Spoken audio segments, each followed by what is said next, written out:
Good morning, guys. This is a day in my life at College of Business Administration. And morning routine is magmuni-muni muna habang inaantay ang oras para pumasok. And after that, mag-ayos na tayo ng gamit to make sure na wala tayong naiwan. And diretso biyahe na kasi mula Santa Barbara hanggang Tagupan pa yung pinunto namin. And malapit na rin ako sa Macador para mag-retouch. Para hindi naman haggard na pumasok. So, nilalakad ko lang ang UL to Macador kasi malapit lang din kahit sobrang init.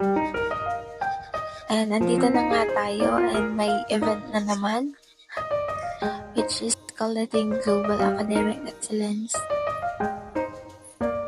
Pagkatapos ng event, tumiretso na rin ako sa room dahil may klase kay Sir daw and nakikinig na lang tayo to take down notes.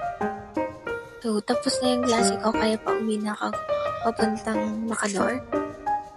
And before tayo magpahinga is nakichismis muna tayo or nakipagkwentuhan sa kaibigan. So, finally, magpapahinga na rin ako. So, this is the end of this video. And good night, guys.